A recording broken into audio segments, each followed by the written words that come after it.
Hey guys, Nate here with the Volunteer Tech Vlog on the Live Sound 101 YouTube channel. In this video, I want to depart from Live Sound and Pro AV for just a little bit and talk about what's happening with YouTube.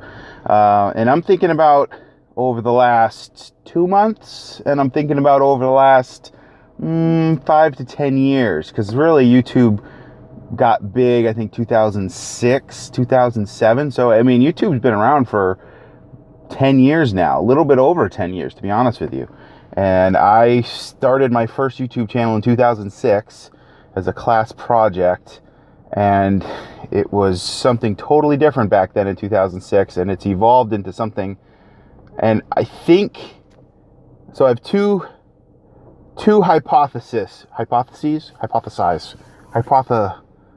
whatever that word is.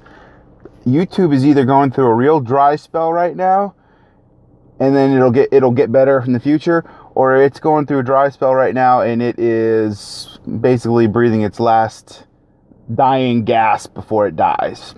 That's my theory. There's two things that could be happening. It's just going through a little bit of a dry spell, or not good news for the platform as a whole, and it's really floundering and struggling.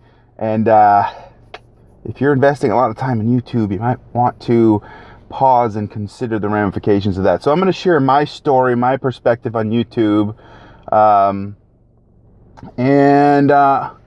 With that, let's drive, because this is, if you're new to the channel here, I like to just turn the camera on and drive and chat and share my thoughts about things. And this channel is a little bit of an experiment for me. But what I like about it is there's one take. I just press record and go, and I don't put tons and tons of time into it. And this ties right into what's happening with YouTube. So I have another YouTube channel. My first YouTube channel was Big Nate 84. I am Big Nate 84. And I used to spend like 30-40 hours per video between scripting it, storyboarding it, planning out the shots, editing, adding soundtracks, all kinds of. I used to spend a lot of time doing jump cuts and time lapse. I would do all kinds of different techniques to make interesting videos to watch. And the Big Nate 84 YouTube channel is still doing pretty well. It averages, even though I'm not really actively making videos for that channel, it averages anywhere between, I would say, 70,000 and 100,000 views per month across 86 videos. And so I would say that's pretty good. It's got 10,000 subscribers, over 4 million views across 80 videos. And even when I stop making videos consistently, my backlog, or my catalog, my library of videos continues to perform. And it's interesting, because even though I keep getting more and more views over time, I've noticed that the revenue is going down and down and down. And it is just an interesting concept. It's an interesting thing to see. Views continuing to go up while revenue goes down. And this is a trend that I have personally noticed. So 2012, I'm going to just say this, 2012 was probably, from my perspective, was like the golden year of YouTube. 2012 was great. I thought, it just had something to do with the age of the platform, the maturity of the platform, really firing on all cylinders. The amount of creators and the amount of advertisers that were involved was just right. And this guy named Barack Obama was running for election, and it was a big deal. And so what you had was, I think, a perfect storm of political ad buying season leading up to November, and really the advertisers that were coming to YouTube trying to pitch their products and buy ads, and then the creators that were creating content. It was like, for some reason, 2012, 2013 seems to be like the year that YouTube was the best in terms of revenue, in terms of like the system really functioning from a monetization standpoint. Now that's just my overall perception, my opinion, and I happen to earn the most I've ever earned from AdSense leading up to that 2012 election in November. And then after that, like literally the day after the election, revenue for me personally just dropped off a cliff. And then it kind of came back, and it just kind of went up and down and up and down. But overall, it's slowly gone down over the years. Meanwhile, views have just gone up and up and up on the Big Nate 84 channel. And it's, I have a different perspective than, like, there's a lot of different types of YouTubers out there. So I'm definitely not speaking for everyone, but this is my opinion, and maybe other people will see this too, is that it's just not quite what it was. I feel like the market, the YouTube platform is flooded with creators right now, because you got people like me doing this type of video right now, where I'm just driving in the car, and I've got like probably 2 or 3 dedicated watchers that, even though the lighting is completely horrible, they will listen to almost every video, and they'll comment and respond, and we'll have this back and forth dialogue. And I realize this type of video doesn't have a little 3-second hook that captures people's attention. It doesn't have, a time-lapse sequence. It doesn't have a call to action. Well, it might have a call to action if I ask you to subscribe. But you know what I mean? Like, there's this whole, like, YouTube playbook where there's kind of, like, the science to creating the perfect YouTube video. And it's a little bit ambiguous. It's a little bit different. But there's a lot of time invested by a lot of people trying to make the perfect YouTube video so that it will, go viral or have more, a higher percentage of watch time, or whatever it is that you're going for. You're trying to get subscribers, you're trying to do whatever. There's a lot. There's an art and a science to creating a YouTube video. There's a certain school of thinking. And I guess, this comes up because it's not just me that's kind of noticing this trend now. I posted about this, I think, in a podcasting technology group a couple months back, just not sharing the numbers of what I observed from my analytics account, but sharing the graph, because the graph where you see revenue go down while views go up is very telling. And now I think we've got some other big YouTubers that are also concerned about the platform and saying certain things. Like one of the guys I follow is Eli, the computer guy, and he's a little bit snarky, a little bit sarcastic, but he usually has a pretty solid take on business and technology and what's happening. And he is a longtime YouTuber with, I think, 700,000 subscribers, millions and millions of views. He's got the whole silver play button and all that.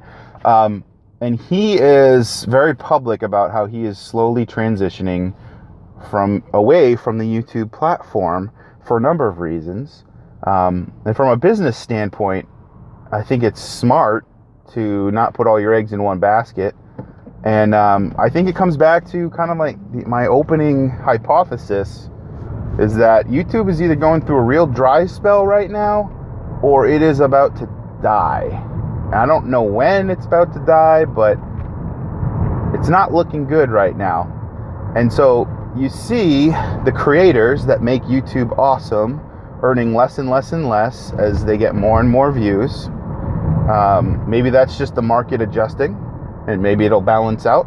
But for somebody like me, who is essentially I'm not creating Big Nate 84 videos regularly anymore, because I was putting so much time into each video, and they were performing well, but am I getting a good return on investment? If you make a video that is, search engine friendly, it captures people's attention, it solves a problem that they have, and it's the type of video that is evergreen that people can watch over and over and over again, am I getting a return on investment for each video that I make? And I've basically, right now, I'm kind of the opinion that if I am to sit down and create a video that takes me 30 plus hours to edit and shoot,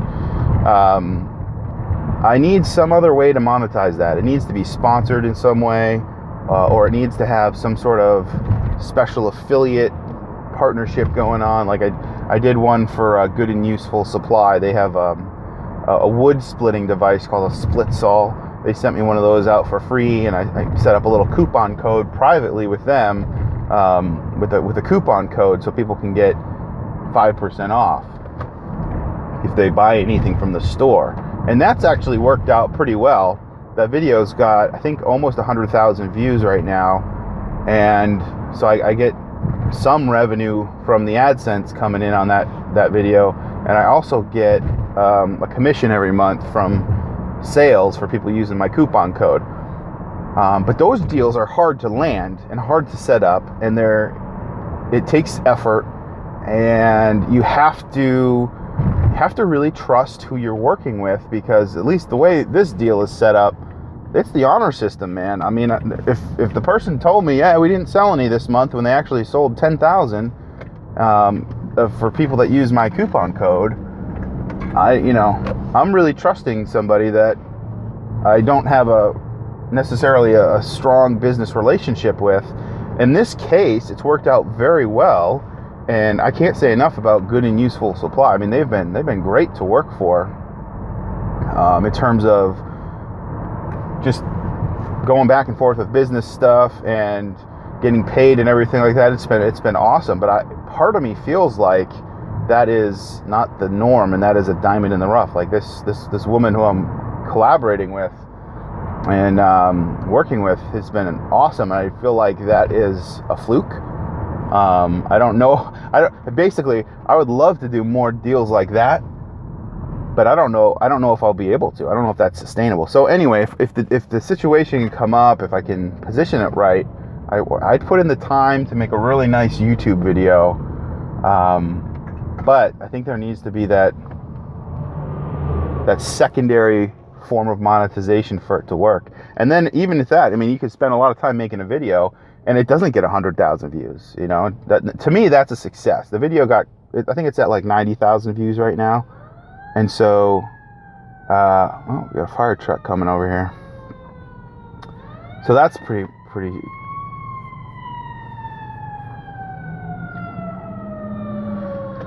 good deal if you can find that secondary form of monetization. So yeah, I don't know, like I'm just trying to explain my story. So I first started out on YouTube in 2006 when I was going to school for sound recording technology at UMass Lowell, and the homework assignment was to create a 30-second video and figure out how to get it on YouTube. And right now, 2017, that is a pretty simple thing to do. But let me just talk through what we used to have to do, because this is fun kind of going down memory lane where we came from. So in order to get a video on YouTube back in 2006, we were using Sony Handycams that recorded to digital videotape. So we would record our video to tape, digital tape. We would play back the video on the camera, but we'd establish a FireWire link between the camera and like Final Cut. And basically we would record from the tape via FireWire using the capture feature in Final Cut. So it would be like a real-time transfer. So if it was like a half-hour video, you would have to spend a half hour importing that video to the computer. And then, so now, okay, so let's say you've done that. You've got the video transferred over. It took you a half hour to transfer a half-hour video, or a half hour worth of edits and cuts. And then you do your non-linear editing. It's just editing at this point. I don't think anything is linear these days. So you do your non-linear editing, and you get a nice cut. You get it how you want, and then you export it. And you could export it full quality in whatever format you chose. You could export full quality, and then once you had that full quality QuickTime .mov file, you could then create a web version of it, because at that point in 2006 you couldn't go straight from full quality .mov to YouTube. You had to compress it first. So then you had to take that, run it through a program called Compressor and squash the thing down. And you had to know a little bit about compression and how geez, do we even have H.264 back then? We had I think we had MPEG-4. I forget when H.264 was introduced. But either way, you had compression, where you're taking this huge video file and you're running an algorithm and trying to eliminate some of the size associated with that file. So so the colors wouldn't be quite as deep. You do certain things to it to squash it down, and there was like a whole art and science to that, to getting a really good looking compressed file. So I always refer to that as like a web version. So in order to do this 30-second video, you'd have to do the import real time, you'd have to do your editing, you'd have to make the full quality version, and then you'd have to monkey around with compressor settings for sometimes an hour or two before you got the thing looking right. And it usually took a long time to do those compressions and do all those passes at compression. And then you finally got the thing looking the way you wanted it, and you got it in the right format, and then you could upload it to YouTube in 2006. So it actually was quite a process to for that homework assignment that's like create a 30-second video and upload it to YouTube. Back then, it was a big deal. Today, it's not a big deal at all. But yeah, we had to create you had to first create a YouTube channel and then upload this video to that channel. And so I created the Big Nate 84 YouTube channel, because everybody called me Big Nate. And you can pretty much figure out where 84 came from, I'm sure. And oh man, this got junk truck is going literally he's going 30 miles an hour on the highway. Oh, somebody going real slow in front of him. Oh boy. Oh boy. This is gonna be fun. The big old dump truck up there. Oh, so anyway, that's kind of my story with YouTube. But I don't know. I feel like it's risky. And I think when I first started doing the channel, I mean, I was younger, obviously 10 years ago. I was a lot younger, and so when you're younger, your time, I mean, if you want to, everybody needs a hobby. It's actually good for kids to have hobbies, and if you want to invest a lot of time in a YouTube channel, it's really no big deal. And some kids, or younger folk, invested a lot of time and made out very well. I mean, you look at PewDiePie, who actually just released a video with his response to a whole Wall Street Journal takedown, which is mind-boggling. But most successful YouTuber of all time, obviously PewDiePie. Never heard of his name. He's he started doing a lot of gaming videos, and he just kind of has a goofy on-screen personality and kind of amateur comedian type of thing. And I don't know, I kind of describe PewDiePie as making 10-year-old boys laugh. Like it's kind of comedy geared towards 10-year-old boys, 13-year-old. That's kind of my perception of it. I'm sure he's I don't know, I've seen a few of his videos, and he's obviously grown up over the last 10 years or so.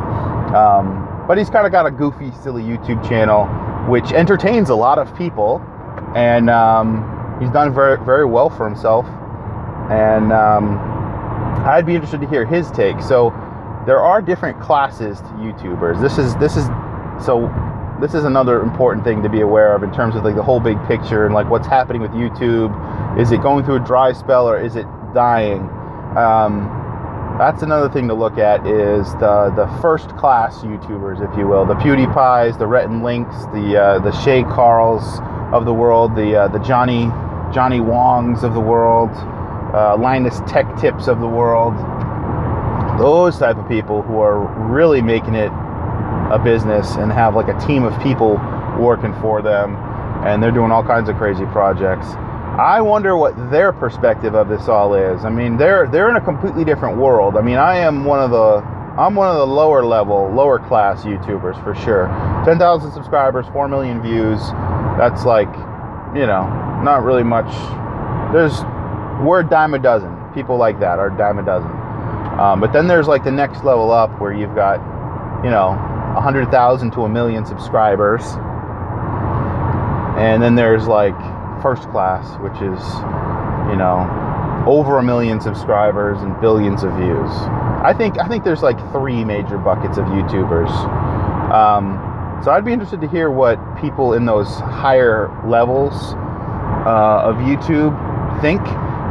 Because back in the day, I mean, it was a task just to get a YouTube video onto YouTube in 2006. So at that point in time, the barrier to entry was pretty steep. I mean, you had to really know a little bit about video editing to get videos up there.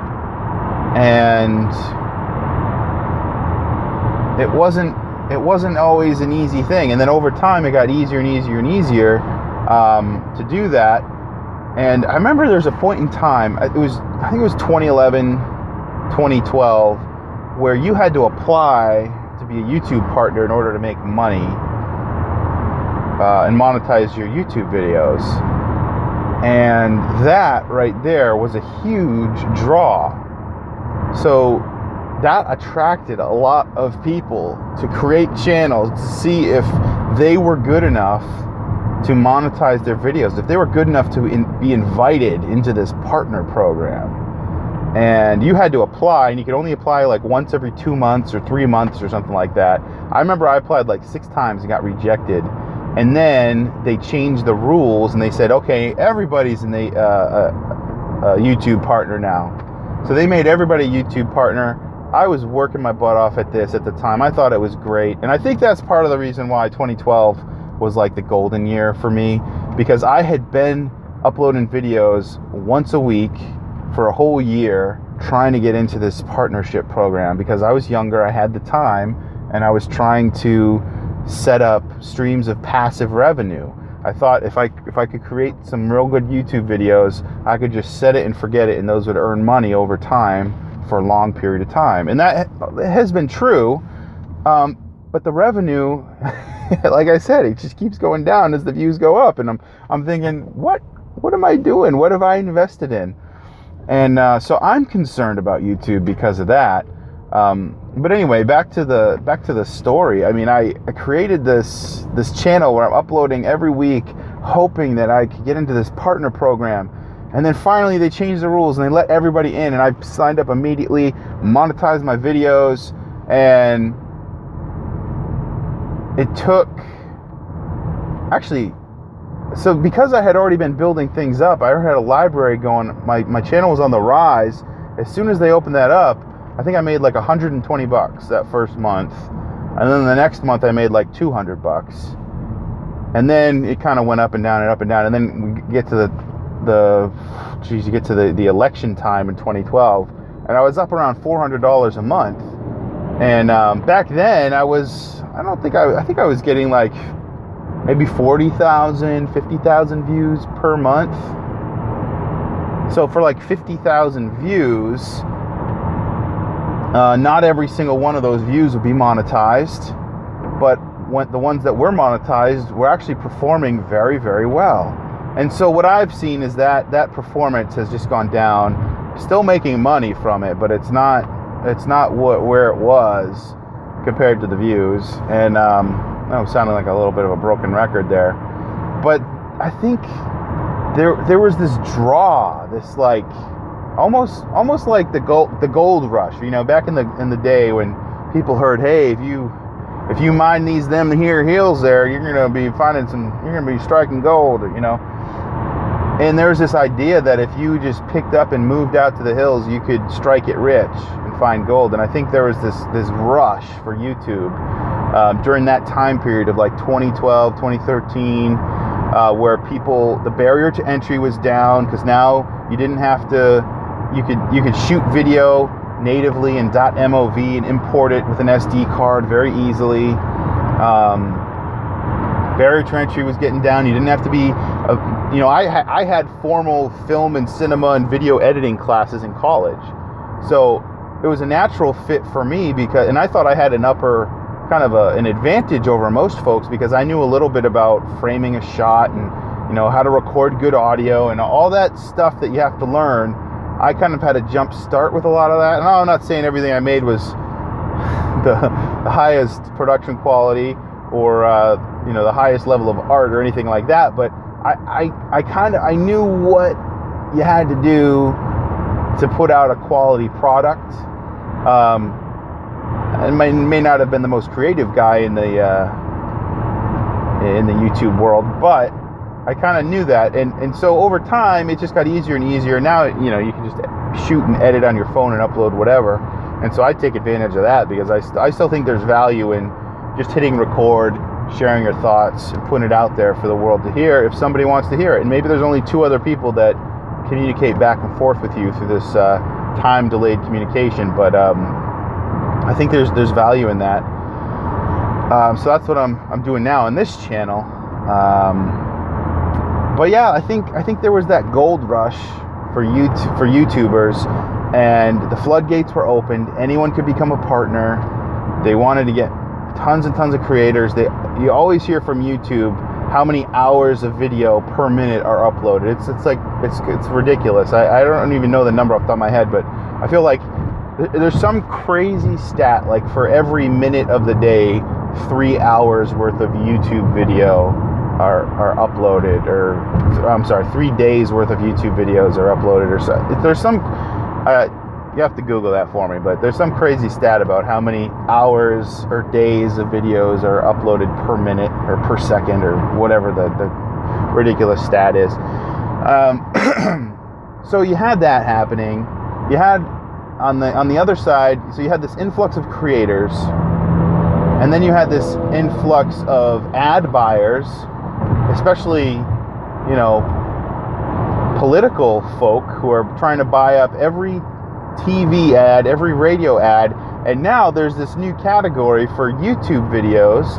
They're trying to buy up every YouTube video ad, and I don't think I've never seen a bump like I did in 2012. Like 2012 was awesome because I saw this huge bump and my earnings were at the peak, and I've never earned as much as I did back then.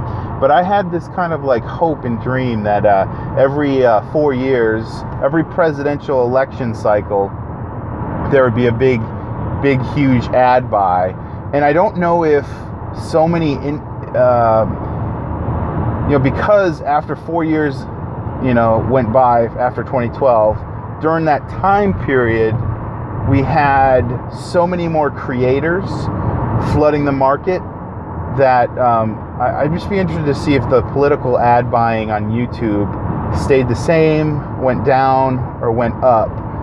Because my perspective of it is it went down. But it could be that it stayed the same or went up. And the only difference is now there's, instead of 10 people like Big Nate 84, there are 100,000 people like Big Nate 84. And so that ad revenue is being spread out among more places, and so the impact on me personally is less.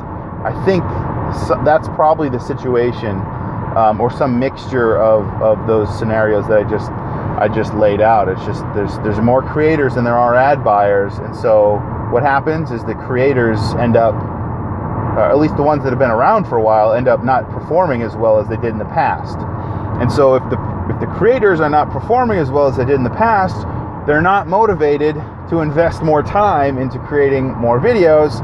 So what happens to the videos on YouTube? You've got a lot of young, new people, fresh blood in there that are trying to do it, and they're going to have a heck of a time doing it because they're competing with so many more people. And then the old school people that have done it are competing with all the new people at the same time, and that's kind of where we're at right now. It's either a dry spell where things aren't working out quite right, or YouTube is past its prime and it's kind of on its way down. So those are kind of my thoughts there. And I haven't really read up on it a whole lot. I've heard about a couple YouTubers that are, frustrated with YouTube. Obviously, PewDiePie is kind of frustrated with the media in general. And, I don't know, Eli, the computer guy, talks very candidly about tech and business. And he has earned lots of money. He doesn't talk about his numbers too much anymore, but I've been a viewer of his, fan of his for a while now. I've jumped on Skype calls with him and a couple times. I've interviewed him for my podcast. He's got a pretty good life talking into a camera and uploading to YouTube.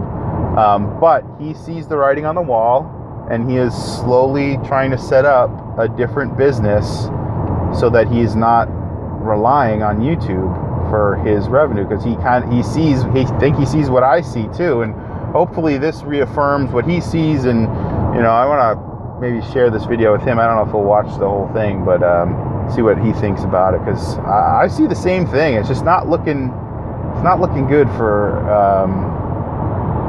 YouTuber right now.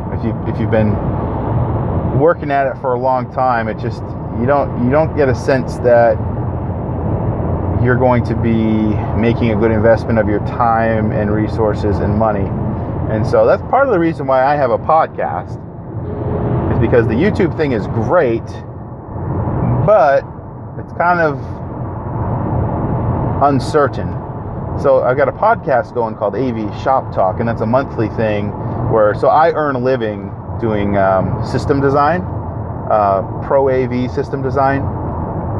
Amplifiers, speakers, displays, projectors, communication systems, video conferencing, all that fun stuff. So that's how I make my living. I'm driving to work right now. And the YouTube thing on the side is fun, but I don't want to put all my eggs in one basket. So I started podcasting, and I really like podcasting. I like radio as a format in general, like the live broadcast over the air. I think that's pretty fun. You call in and you have a kind of a back and forth call, over the air, and it gets broadcast out to a lot of people. I think I love that kind of medium. And so podcasting is the lowest barrier of entry to kind of have that similar experience. I mean, the only difference being it's not really live.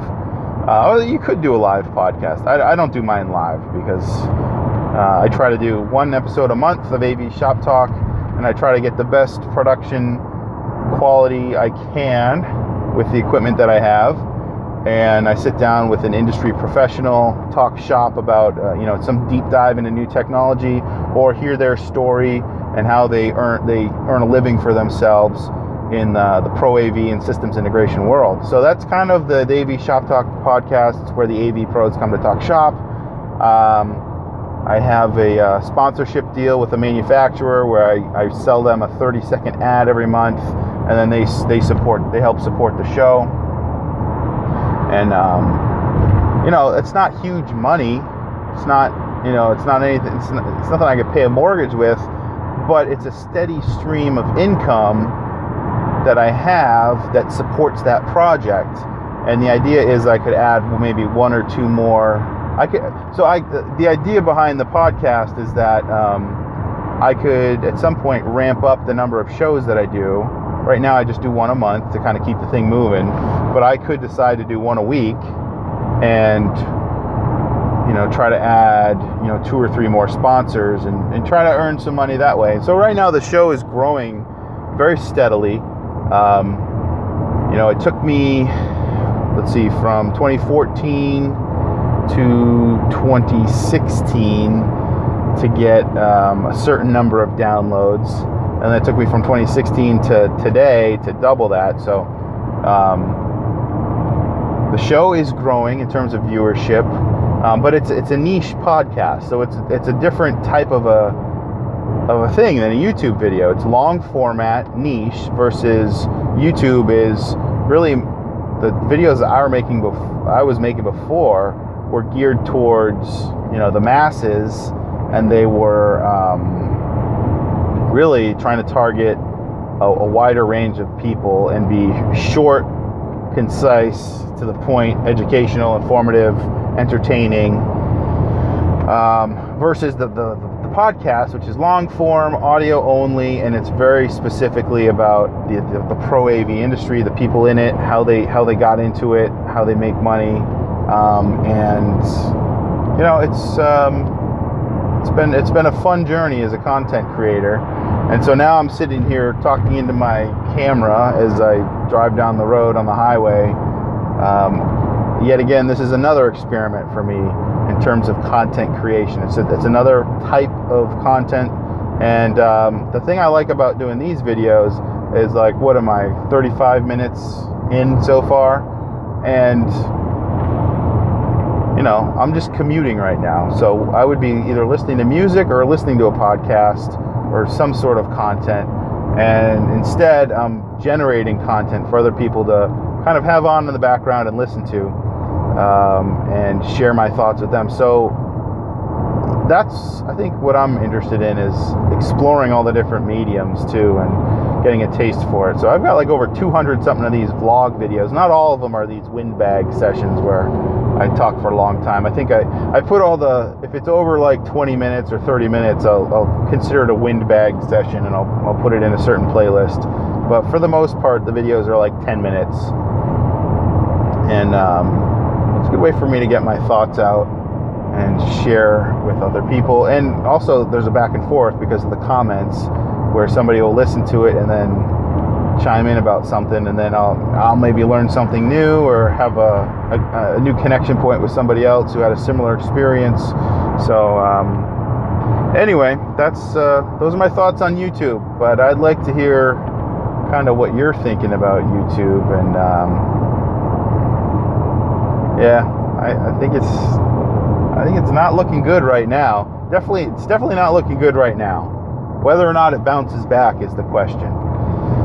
And I've heard things, I think, in the past week or two that, you know, a whole bunch of the top ad buyers for YouTube are pulling their ads, and they're not for whatever reason, they don't feel like their brand is being associated with the proper content. And hey, maybe this is just a little bump in the road. I don't know. Hopefully it's a little bump in the road, but it could be something bigger. So I should talk about that a little bit too, while we're on the topic. So YouTube has had a problem with vetting its content. So Pepsi, let's just say Pepsi comes along and they say, hey, we want to buy advertisements on 10,000 videos, and we want to reach, on those 10,000 videos, let's say each one, you know, we want to reach 1 million people. So YouTube will, you know, I don't know exactly how the deals go down, but YouTube will say, okay, sure, here's the people that you want to reach. Okay, you want to reach in this demographic, you want to reach 1 million people that are, you know, female from the age of 18 to 24, you want to reach males 26 to 46, or whatever demo you want. They look at who's watching, what demographics are watching what videos, and they can target a demographic based on types of videos, right? And it kind of makes sense. So let's say somebody does a video about a controversial topic. That is a little, and maybe Pepsi doesn't want to be associated. They want that demographic, but they don't necessarily want to be associated with controversial content. You know, things like rape, things like human trafficking, things like, and people talk about this stuff on YouTube. I mean, even the fact that I mentioned that in this half-hour video, I mean, this video, if it's scanned over and crawled over, and YouTube analyzes the audio, they might say, hey, he said rape and human trafficking in this video, and therefore brand X, Y, and Z want nothing to do with those topics, so you're not going to have any ads on that YouTube video, which is fine. You know, if you're I completely understand that. If you're Pepsi, you not exactly want to associate your brand with controversial topics, right? You want to pick kind of rainbows and unicorns. You want all the fun, fluffy stuff, and you want people to watch. You know, you want your Pepsi ad to be in front of like the cute cat video, right? You don't necessarily want the Pepsi ad to be in front of somebody talking about social justice and injustices in the country, and I hate this and I hate that, and it makes sense, but it's a conundrum. And so some of the bigger some of the bigger brands have felt like their brands have been tarnished in some way, or they haven't been able to control, what videos are associated when they do an ad buy. And so they've just said, we're going to pull our ads. And so you've got a bunch of YouTubers that are seeing, 50% plus decreases in revenue from last month to this month. And then you've heard things like YouTube is banning ads on small channels. So it's almost like it's regressing back to that point where you had to apply to be a partner.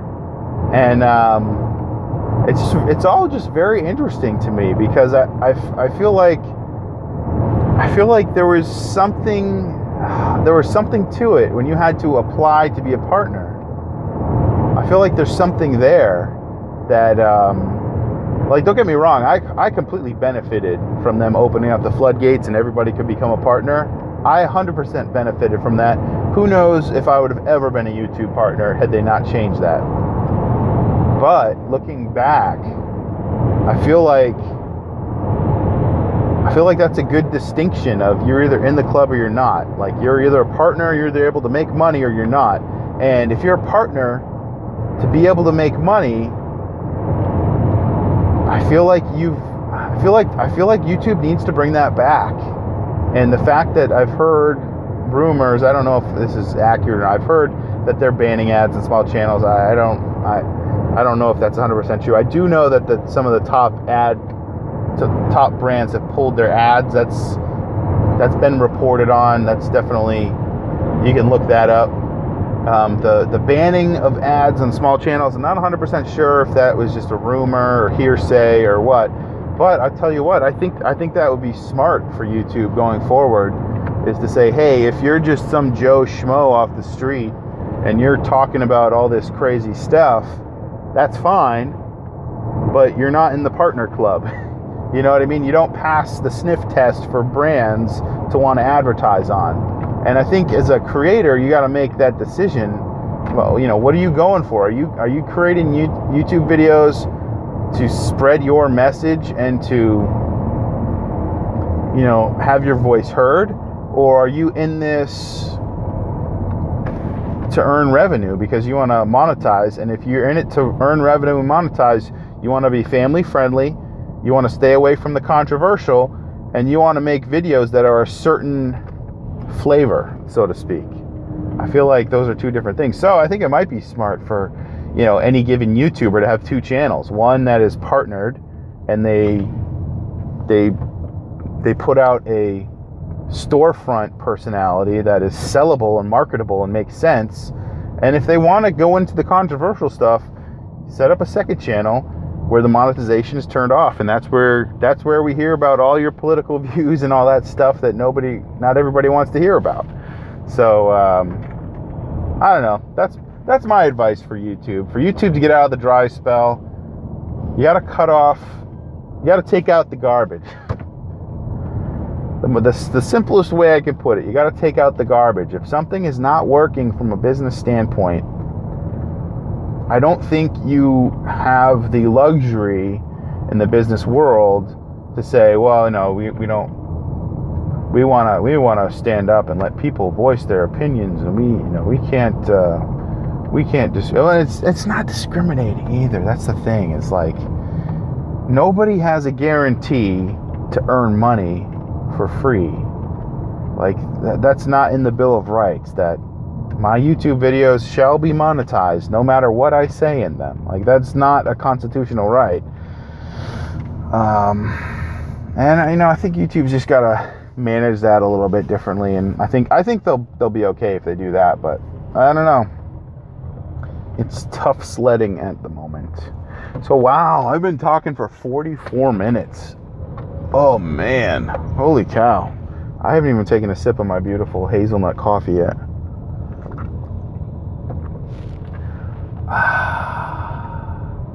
Oh man, this video is definitely gonna put me over the data limit here on my the storage limit. I'm right up to the top of it right now, and this is definitely gonna push me over the top.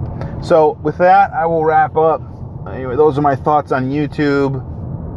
Would love to know what you think about YouTube and monetization, and is it sustainable? Is it going to be around? Should you be investing in YouTube at this point in time? Maybe not.